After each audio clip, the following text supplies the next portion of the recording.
अस्सलाम वालेकुम वरहमतुल्लाहि वबरकातुहू। कैसे हैं आप सब? हम सब यहाँ खैरत से रहकर आप सबकी खैरत नेक चाहती हूँ अल्हम्दुलिल्लाह। आज की नया सबक, आज हम कौन सा सबक देखने जा रहे हैं मालूम? इसके अव्वल हम शत के बारे में देखे थे, आज हम मद के बारे में देखने जा रहे हैं। चलो शुरू करते हैं सबक सीखने के लिए। औज़ु बिल्लाहि मिनश शैतानिर रजीम, बिस्मिल्लाहिर रहमानिर रहीम। पनाह मांगती हूँ मैं अल्लाह की शैतान मर्दूद से, जो निहायत मेहरबान हमेशा रहम फरमाने वाला। अल्लाह के नाम से शुरू करती हूँ। रब्बिश रहनी सदरी वैसली अमरी वहालुल उक़दतम लिसानी यफ़क़हू क़ौली रब्बी ज़िदनी इल्मा। या अल्लाह मेरा सबक याद करा दे, मुझे पढ़ने का शौक़ दे। देखो, कुरान में एक उरूफ के ऊपर हरकत भी आता है और मद भी आता है। तो कैसा पढ़ना, हरकत को लेके पढ़ना कि नहीं तो मद को लेके पढ़ना, ये हम देखने जा रहे हैं। मद जो है दो तरह की होती है। एक मद जो है उसको छोटा मद करके कहलाते हैं, और जो ये मद है उसको बड़ा मद करके कहलाते हैं। छोटा मद जो है बारीक से रहेगा, ये अच्छे से हम पहचान सकते हैं, और बड़ा मद है थोड़ा बड़ा और मोटा रहेगा। एक बैल का सिंग जो है खमा के रहेगा ना, एक खीर को खमा के डालेंगे तो किस तरह रहेगा? इस तरह रहेगा। इसी को हम मद करके कहलाते हैं। देखो, अब इसे कैसा पढ़ना।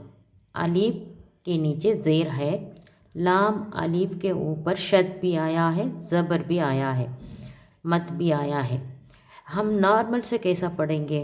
शद आएगा तो आगे के उरूफ के एक बार आगे के उरूफ के साथ मिला के पढ़ना, बाद में जो उरूफ के ऊपर आया है उस उरूफ को पढ़ना। कौन सा हरकत उसके ऊपर कौन सा हरकत आया है कि वह हरकत लेके पढ़ना, ठीक है। अब देखो, अलिफ लाम ज़ेर इल, लाम अलिफ ज़बर ला करके हम पढ़ेंगे। लेकिन मद आया है, छोटा मद आया है, तो कैसा पढ़ना? मद आएगा तो जो उरूफ के ऊपर मद आएगा तो घसीट के पढ़ना। छोटा मद आएगा तो 3 काउंटिंग से, यानी कि 3 अलिफ के आवाज़ से पढ़ना चाहिए। अलिफ लाम ज़ेर इल, लाम अलिफ ज़बर ला। ये मद आएगा तो 3 अलिफ के काउंटिंग से थोड़ा घसीट के पढ़ना। कैसा पढ़ना? अलिफ लाम ज़ेर इल, लाम अलिफ ज़बर ला करके घसीट के पढ़ना। ये हमें याद रखेंगे तो बस। लेकिन कौन सा हरकत आएगा तो छोटा मद आएगा, कौन सा उरूफ आएगा तो बड़ा मद आएगा, ये सब हम सोचने की ज़रूरत नहीं। छोटा मद आएगा तो 3 काउंटिंग के आवाज़ से घसीट के पढ़ना, बड़ा मद आएगा तो 4 काउंटिंग के आवाज़ से घसीट के पढ़ना। बस ये हमें जाने तो बस। अब हम पढ़ेंगे। अलिफ लाम ज़ेर इल, लाम अलिफ ज़बर ला, इल्ला, ऐसा पढ़ना चाहिए, ठीक है। ये छोटा मद। अब बड़ा मद कैसा पढ़ेंगे देखेंगे, आओ। ये देखो, अलिफ पेश ऊ, वाव जो है ये साइलेंट हो जाएगा, क्योंकि इसके ऊपर कोई सुकून या शद कुछ भी नहीं है, तो ये साइलेंट हो जाएगा। इसको मिला के पढ़ने के लिए कोई हरकत नहीं है, इसलिए सिर्फ अलिफ को पढ़ना चाहिए। अलिफ पेश ऊ, लाम खड़ा ज़बर ला, उला, हमज़ा ज़ेर ई, उला ई, कैफ ज़बर का, उलाइका। लेकिन ये लाम के ऊपर बड़ा मद आया है। देखो, बड़ा मद जो है थोड़ा मोटा सा ऐसा आएगा, ये अच्छे से हम पहचान सकते हैं। अलिफ पेश ऊ, लाम खड़ा ज़बर ला, 4 काउंटिंग में पढ़ना चाहिए करके मैंने बोली ना। बड़ा मद आएगा तो इस तरह हम थोड़ा घसीट के पढ़ना। छोटा मद आएगा तो 3 काउंटिंग से पढ़ना, बड़ा मद आएगा तो 4 काउंटिंग से थोड़ा घसीट के पढ़ना, ठीक है।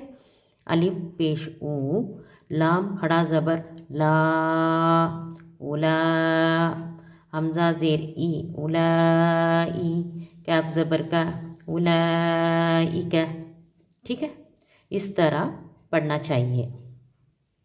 अब देखो, फे ये ज़ेर फी, सुकून आया है, फे को भी ये को भी मिला के पढ़ना। सुकून जो है जॉइनिंग करके हम एक ग्रुप से दूसरा ग्रुप को ज्वाइन करके पढ़ने के लिए सुकून आता है। ये शब्द भी इसी तरह आता है, ये याद रखेंगे हम, ठीक है। फे ये ज़ेर फी, है अलिफ ज़बर हा, फी हा, लेकिन छोटा मद आया है। कितने काउंटिंग से पढ़ना हमें? 3 काउंटिंग से पढ़ना चाहिए। फे ये ज़ेर फी, है अलिफ ज़बर हा, फी हा, ठीक है। अब इसको देखो, ये खड़ा ज़बर या, अलिफ खड़ा ज़बर आ, ज़बर आएगा तो आ, खड़ा ज़बर आएगा तो आ, ऐसा ही ये के ऊपर खड़ा ज़बर आएगा तो या, ये खड़ा ज़बर या, अलिफ खड़ा ज़बर आ, इसके ऊपर छोटा मद आया है, ये खड़ा ज़बर या। 3 काउंटिंग से घसीट के पढ़ना। ये खड़ा ज़बर या, अलिफ खड़ा ज़बर आ, या आ, दाल ज़बर दा, या आदा, मीम पेश मुँह, या आदमू, ठीक है। चलो हम इसको पढ़ेंगे।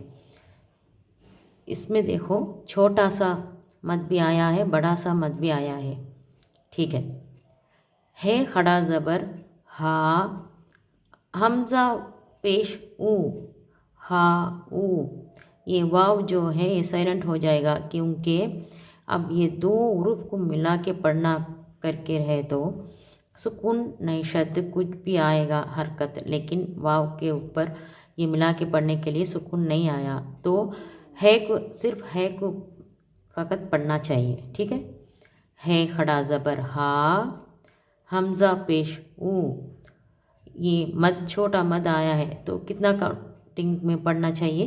3 काउंटिंग में पढ़ना चाहिए, ठीक है।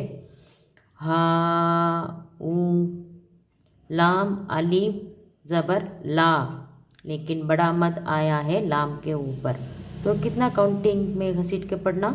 4 काउंटिंग में घसीट के पढ़ना चाहिए।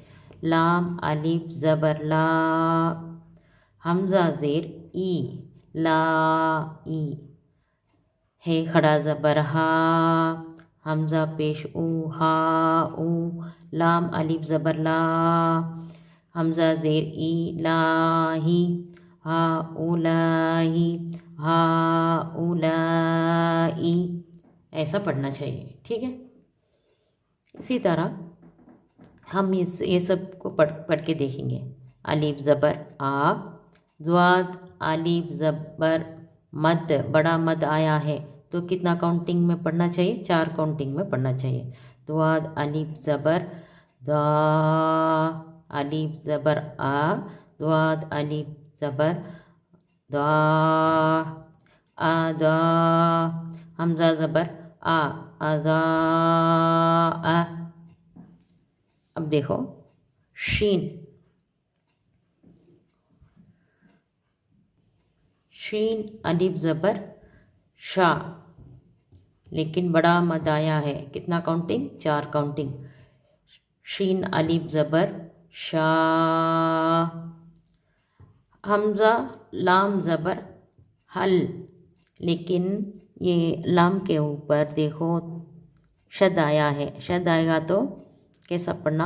आगे का रूप में एक बार मिला के पढ़ना और उसी रूप को भी एक बार पढ़ना, 2 बार पढ़ना चाहिए, है ना। लेकिन बीच में एक अलिफ है, ये अलिफ ये लाम, ये 2 भी साइलेंट हो जाएगा, क्योंकि इसके ऊपर कोई हरकत नहीं है। इसके आगे का रूप में कौन सा रूप में हरकत है? हमज़ा के रूप के ऊपर हरकत है, तो इसी को हम इस लाम के साथ मिलाना चाहिए, ये दोनों लिखत साइलेंट हो जाएगा, ठीक है। हमज़ा लाम ज़बर अल, लाम खड़ा ज़बर ला, अल्लाह, है पेश ऊ, अल्लाहू, शीन अलिफ ज़बर मद शा, हमज़ा लाम ज़बर अल, शा अल, लाम खड़ा ज़बर ला, शा अल्लाह, है पेश ऊ, शा अल्लाहू, ठीक है।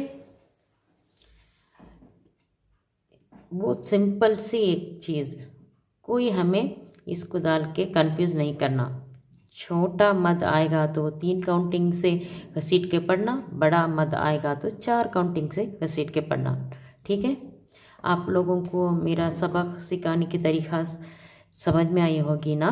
आसान है तो कमेंट में करना, कोई डाउट हो तो अभी कमेंट में करना। मेरे चैनल में नए हो तो सब्सक्राइब करके देखना और फ्रेंड सर्कल में, रिलेशन में सबको शेयर करके छोड़ना। मैं अगला सबक आपको सिखाने तक अस्सलाम वालेकुम वरहमतुल्लाहि वबरकातुहू।